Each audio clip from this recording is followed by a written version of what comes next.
Recording is on. Welcome back to another video on the channel. I've decided to start a new feature on the channel where I'm interviewing players and coaches, and I'm delighted to be joined by Sam Rayner today, a 16-year-old junior tennis player from Worcestershire. First off, Sam, welcome to the channel. How are you doing? I'm doing well, thank you. Thank you for having me. Right, so just kicking things off, it's a very general question, but it's always one that fans like to know is how you got into the sport. How old when you started playing? Why did you start playing tennis? And also, did you have any early inspirations, any players you sort of looked up to and sort of inspired you to continue and pursue a career in the sport? So I started at the age of 3, but obviously it was just for fun, just so I had something to do. And I had some coaching lessons, but didn't really do much. But when I really started getting into tennis, it was after I quit football. And Andy Murray had got the gold medal at the Olympics in 2012, and then went and won in 2013. That's the 2 years that inspired me to want to become a pro or try be the best that I can be in the sport. So that's what I was doing, and I was like, I want to try to see what I can do. So I started doing more lessons, started competing a bit more, and I've got to say, Andy Murray must have inspired so many juniors to step up and try want to be a pro because of what he did. And that's how I got into tennis, really. But then my main has to be Roger Federer because of how he's such a legend on the court. Yeah, I think it's important that you said that, really, because British tennis, they've sort of got a new program called Tennis Opened Up, where they're starting to get as many young players playing tennis, really, whether you're elderly or a child, just whatever the ability, as long as you're picking up a tennis racket, it's a success. Obviously, it's great mentally and physically as a sport. And it's, I don't know if you've seen the LTA been sending out rackets. They've been teaming up with lots of different charities to send out rackets to young kids to just get them playing. But obviously, as we know, British tennis has many brilliant flag bearers. You know, you mentioned Andy Murray. You obviously got Joe Conte. Then disabled tennis, you've got, you know, Alfie Hewitt and Lucy Shooter and Gordon Reid. So what do you think is the importance of them? Do you think it's important that we have them sort of role models for children to look up to and aspire to be like? Oh, definitely, because how they, like, their stories behind how they got there, or how they how they cope with the situation of playing pro, or if they go and win like a big tournament, it will inspire many juniors to want to progress more in their sport, and it will just inspire many more juniors, and hopefully that's what they will carry on doing. Yeah, absolutely. So just talk to us a little bit about your current training setup, so where you train, how many times you train a week. Talking like as if we were pre and post lockdown, so not, I know you can't train as much now because of the coronavirus. So before lockdown kicked in, what's your sort of training schedule, and what would your week look like in tennis? So before lockdown, what I was doing, I'd usually it's a 2-week schedule. So because of my school, I had a 2-week schedule that was varied. So I would usually on a Monday go to lesson for around 4:30 to do fitness. So I'd do an hour fitness, then an hour and a half tennis. And that's where I usually do my squad training. And on a Tuesday, I'd have my individual lesson with my coach Jazz, and she used to be on the Pro Tour, so she's a really good coach, and it's really enjoyable having lessons with her. And then Wednesday, I'd usually have a day off or do fitness. So if it's on the second week of my schedule, in the morning, I'd go have an individual with Jazz at 8 till 9:30, and then go back to school. So I'd miss PE instead of that, because PE isn't like something that I'd get much out of because I love tennis so much. Yeah. So then on Thursdays I'd also do Edgbaston at 4:30, an hour of fitness, then an hour of tennis. And then Friday is usually the day that I have another individual with Jasmine, and then I have a 2-hour squad session at Pershore. then, and then weekends are usually tournaments or rest days. So you're pretty busy then. Yeah, So, but now it's going to change from September. But I'm doing more now than I was before because I'm right. doing more fitness during the day. So I've been doing about 4 hours fitness. Mhm. So some in the morning, then in the afternoon I do some as well. And now I'm allowed to play tennis again. I'm playing some tennis in the morning, like early in the morning, around 8 or 9:30, depending on who I'm hitting with. If it's my dad or one of my friends.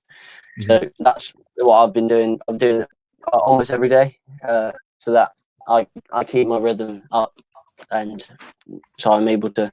When we do start doing tournaments again, I've got my rhythm to play.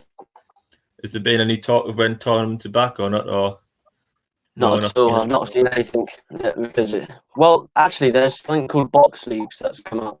All right. So it's in your area, and you enter, and you have to follow the rules, obviously, of using your own tennis balls for serving, Mhm. and uh, changing names safely and stuff. I think, but there hasn't been too much said about that. But it is a sign that tournaments or some match play could be coming back. So what sort of level do you compete at now? And like how often do you play tournaments? Is it every month or? Because I know there's a certain I limit on how many you can play. I know when Coco Golf first come through, there was a certain limit on tournaments that you could play in a year because of schooling and oh yeah. burnout and stuff like that.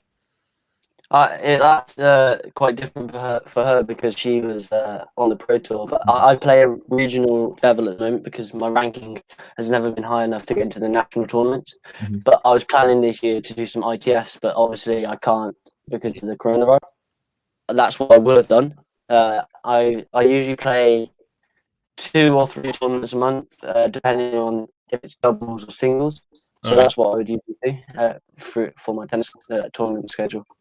All right. So I know it's a few years away, but I'm talking leaving school and stuff like that. There's obviously a lot of different ways into pro tennis. I know there's players like Paul Jubb and Ryan Peniston, Neil Skupski, Victoria Allen have all gone down the sort of US scholarship where they've moved to the US to do a degree and sort of have tennis to fall back on. And luckily they've all made it onto the pro tour so far. You can go to top UK academies and universities like Loughborough and stuff like that. And obviously, I know you've been to the Barcelona Tennis Academy. So, have you got sort of a Yeah. plan of what you want to go into, or are you still thinking What I about? want to do it's still undecided really, All right. because it's either I'm thinking about the US college route, but it's obviously very expensive to do. Mhm. But then like a few years ago, I would just wanted to go to an academy full time and just play. But that's still in my mind also. But I am thinking about the college route and how I would go about that because it seems like a very good way to go. Yeah, I think the US college route's so good because you get something to fall back on with the education, but also you're playing most days, so you get that sort of competitive streak. And I think when you're part of a team, you're not just playing for yourself; you're playing for the team as well. So I think that sort of improves your performance, isn't it? Yeah, exactly. Um, so are you into studying any pro players? I know you obviously watch a lot of tennis, and you'll be a fan of a lot of top players with how many good players we've got at the moment. But do you study any in particular for any particular reasons? And if so, just who and why? I like to study Tsitsipas because he of his game style. I like the way he plays. He's a very like clean. But then I also study quite usually Kevin Anderson, Yeah. and this is because he's tall. He has a game style of big serving and net rushing when he needs to. That's what I'm trying to build my game around. Mhm. So that's what is probably the best person to analyze, and he's obviously a really good player. So it's perfect to watch and learn from him. I think Medvedev too is probably a good shout because I know he's six Yes, foot. yes, He's 6'6", Medvedev, but he's a great mover, a great defense. I think it's important if you're going to be one of the best players to sort of have that balance between if you are a big server and a net rusher to also have the balance to defend and return. I think exactly. he's sort of a great player at that, isn't he? Yeah, I love Medvedev, Tsitsipas, and I've when he first came onto the tour properly, Felix LTA, I Mm. really enjoyed watching him. He was brilliant to watch because of how he mixed up the pace really well and played really aggressive when he needed to. Yeah, it reminds me of Monfils a bit. Ali Asim, how he's just sort of involves the crowd, doesn't he? He's got great energy. Definitely, yeah. Quite unorthodox, isn't he? But yeah, there's a lot of great players coming through our field at the minute, but it's wide open. I think the next gen. Moving on to the next gen. I done a video about this the other day, comparing sort of the big three next gen, because there's always a big question of when will a next gen win a Grand Slam. Obviously, we've seen, I think, dating back since the French Open 2018, Djokovic and Nadal have shared all 8 Grand Slams, which is quite incredible, really. Exactly. I think we know this. They're starting to they're prioritising the Grand Slams to the peak of them events. The Grand Slam races are close, and I just sort of wonder what your opinion was and who you think the most likely to win a Grand Slam is out of the next gen group, and sort of where you think that would most likely happen. I've got to say, it's between 3 players. I'd say Medvedev, Tsitsipas, and Zverev, because all of them have the right way to play. They've all progressed quite far and got into the top 10 or been able to do something like that, or win like the ATP World Tour finals, like both Tsitsipas and Zverev have done. So they've shown that they can beat the top 3. It's just whether they can cope in big situations or like the semi-finals and finals, playing against them to get to that opportunity to take their first title as of a Grand Slam. I think Medvedev's probably achieved the most so far. You think you got that US Open final that he was so close to winning, obviously losing in 5 against Rafa. Exactly. Yeah. But for me, it's not so much the ability that's the gap; it's more just the experience and having that consistency and managing the Grand Slam. Obviously, it's 7 rounds, and you're playing 4 and 5 set of sometimes marathon matches. And if you're going to have to face a Nadal or Djokovic in the semis and then one of the other again in the final, it's an incredible sort of task in front of you, isn't it, to beat a Nadal or Djokovic over 4 or 5 sets? Yeah. Because they've just got so much experience and knowledge, because they've played so many long matches as well when they've got to those situations, and they have that mindset of not wanting to lose in those like big moments because of how experienced they are and knowledgeable they are of the sport and how they have to learn to beat the newcomers, say like obviously Tsitsipas and stuff. And also just last year on the next gen, I think it's a big part for them to improve the sort of all-round game. I think they've all got brilliant games over 3 sets when they're explosive and they're hitting winners down the line, left, right, and centre, and they've got the huge serves. But I think over 5 sets, it's about sort of having more control, cutting down the errors, because, as we say, against Nadal and Djokovic, you can't make the errors that they've been susceptible to doing. But I suppose when they've got them sort of big games, big aggressive games that are risky, you've just got to sort of cut the errors out and become better all around, I feel, and rally with Djokovic and Nadal, which is incredibly difficult. But trying to hit forehands and backhand winners down the line all the time is going to increase the error count very quickly. Yeah, definitely. So yeah, just talking about that sort of GOAT status about Federer, Djokovic, and Nadal. If you had to say your opinion on who the greatest player of all time was, who would you say and why? Well, you've got to say Federer just because of the way he's so calm on the court. Also, how he's won so many tournaments and still winning Grand Slams at like the age he is, compared to all the players on the tour. He's very inspirational. He doesn't give up, as he shows in matches. He's an all-round very good role model to juniors to how they should behave and show how much they love the sport on the court.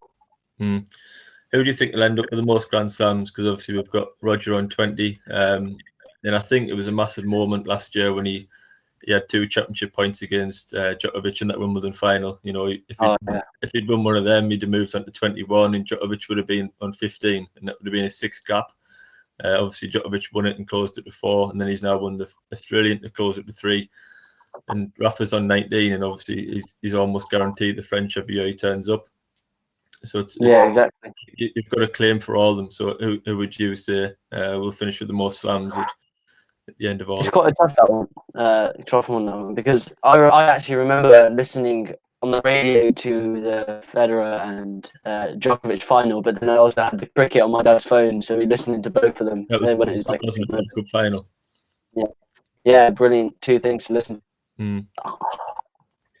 I've got to say, I just feel it would probably be either Federer or Nadal because Djokovic, he's made like some mistakes when he comes up against the younger juniors. Sometimes he like gives things away sometimes, but then when he plays against either Rafa or Federer, he brings his full game to the court. But that's a tough question. I'd have to say Federer because I back Federer all the way.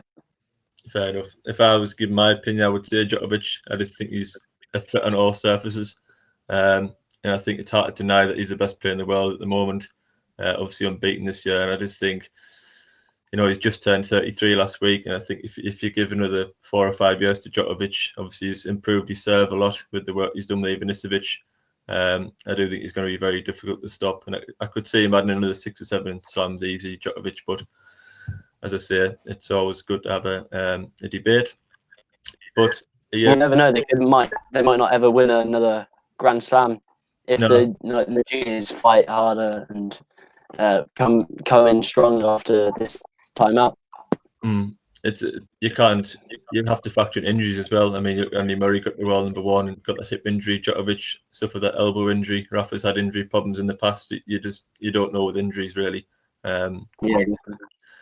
Are you a fan of women's tennis? I do. I actually watch quite a bit when I'm able to, but it's quite hard to watch because it's not on. It's on BT Sport, which we don't have. But I enjoy watching it. I've enjoyed watching the up and coming star that is definitely going to be a brilliant player of Coco Gauff because of how she steps onto the court and fights for every single. Even when she's playing like the top players, she doesn't really get she doesn't look nervous on the court when she's playing against, say, Venus Williams or Naomi Osaka. That I'd say that was one of the biggest upsets I've seen, probably. I know. I think it's when you speak to players like you. When I spoke to Talia, who's obviously on the LTA academy, and I think it sort of puts into context of what Coco Gauff's achieved when you think she's 15-year-old and reached what was it, the 4th round of Wimbledon and the quarter of the US, and you just think 15-year-old, you think how good she's going to be in 10, 11 years time. It's frightening the sort of potential that she does have. Yeah, she's just got the right mindset that when she goes onto the court, never gives up on anything and fights hard for every single chance she has and doesn't let any of those chances go. And I think, as well as someone, I was reading an article the other day about it, and she could sort of become a Federer figure of women's tennis. How Federer, he came on the scene early, and the fans just took him straight away. They loved his attitude on and off court. And I think Coco Gauff now, everybody's going to want to watch her matches at the Grand Slams for her runs at the US and Wimbledon, and she could just have that crowd support at every single tournament she turns up at now, which is a huge advantage for any player, really. Yeah. The women's tennis is in sort of a fantastic position. Obviously, you've still got the old guard like your Serenas and Simona Halep and Kvitova, and then you've got the youngsters coming through. You mentioned a couple of them at Osaka, and you've got Ostapenko, Andreescu, and Coco Gauff, but they're all sort of sharing tournaments. Obviously, Sophia Kenin came through and won that Australian Open title in great style. And is there any one player that you think could sort of dictate and win multiple slams on the women's side? I did who was it that won the Roland Garros? Was it Andreescu? She won the US last year and then got injured. An injury, okay. But yeah, she was great. Really powerful ground strokes and great serve. I think she's definitely a player to watch. There are many because they share so many tournaments, and it is quite unpredictable to know who's going to win. I've got to say, I reckon Coco Gauff has a shot at winning a Grand Slam in the coming years. Like maybe a few years' time, she might win her first Grand Slam if she sticks to where she's playing. Yeah, it's completely wide open. I mean, you'd probably still put Serena at the top. The experience she's got and all them titles. And Simona Halep's had a fantastic few years, but as you say, it's wide open. I mean, Naomi Osaka. I don't know if you read the other day. She's passed Serena Williams' prize money already, and she's just 22. And you think, you That's know, amazing. since winning them 2 Grand Slams and reaching number 1, I think she sort of struggled to deal with the fame and being at world number 1. She's down in 10th now, and she lost that match to Coco Gauff, where she seemed to struggle with the pressure. So what do you sort of think about the mental side of tennis? How important do you think being mentally strong is, compared to being obviously just having the physical attributes as well and the skill with your racket? I've got to say, I reckon it's one of the most important parts of tennis. How, because if you take the example of Kyrgios, he's like one of the best examples. When he's on it and mentally he's not like angry or annoyed at something, he could be one of the best players in the world, like easily. Yeah. But then once he switches off, he's gone. He doesn't know what to do with himself. It's just there's like switches that he controls. But then if you look at Federer on the other hand, you don't really see many outbursts or many like him getting really annoyed. He just has that one switch and is like able to decide, oh, I've got to change my approach to this game or plan mentally for this game rather than planning tactics or making sure he's mentally strong for it. Yeah. Building strength. Kyrgios is a great one. So I was watching some of his highlights the other day, and I was saying like, he's playing some shots that nobody else in the world could play. I think you're right. If he got his mindset right and sort of got a coach and really trained his fitness, I feel you're right. He could be one of the best players in the world. He's definitely got slams in him. Because when you talk about the NextGen group and you've talked about the Medvedevs and the Zverevs and Tsitsipas, he's never in them conversations, but he should be with the abilities that he's got. Yeah, it should be, definitely. It's just he uses his talent to the full potential that he can, because he's got some of the best talent on the ATP tour. Yeah, his serve's crazy. Yeah. So another interesting topic is on-court coaching. It's been trialled in the past couple of years on the WTA. When I think you're allowed two times with your coaches allowed to come on and talk to you during the match. I just wonder what your opinion was on in-play coaching. I'd say it could be allowed because it's a good way for if a player is saying getting angry or annoyed, the coach could come on and help them out there, or not like they could calm them down so then they have a chance. Because I reckon it will be a good way for them just to take their mind off an error that they maybe made in that last point before they went into the change of ends. They were able to help them reset and start that whole like the whole game or the whole match again. It's an interesting one because I think if you talk about it from someone like Stan Wawrinka's point of view, who's won 3 Grand Slams and has got an unbelievable record in finals. I think Stan is probably mentally as good as anybody in the world in tennis. Capable of producing his best tennis at the biggest moments. And I think he's got the sort of mentality where he's a brilliant problem solver. As I say, he plays in the moment. And you just sort of think, would it be unfair if other players got sort of help from a coach to do that? And he's doing it on instinct and he's doing that through experience. And it's a skill that he's got that other players don't. And that would sort of be taken away from him if coaches will have to come on and help other players. I'd say it's not like an advantage. It's if they're able to do it themselves, then they're definitely mentally strong. But if they do need the help, it should be optional whether they can have the coach on for say 2 times, or because when the coach is on the court in like the Davis Cup, how much stronger like best of the players are, and even in the NextGen when they had the coach and they put the headphones on and listen and talk to them, I'd say that's even like a brilliant idea to just take their mind off and reset. Yeah, I'd agree with that. So what's your favorite tennis match ever? If you had to say one, what would if you had to go to match that you could watch forever, what would it be? I have to say the longest ever match with Nicholas Mahut and wasn't it Isner?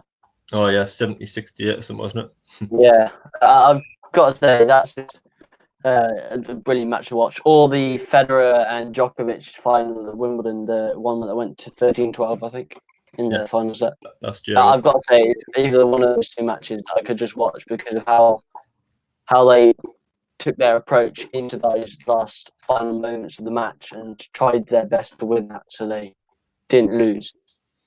Yeah. So just finally to wrap it up, obviously you started talking about Andy Murray and sort of how he was an inspiring role model.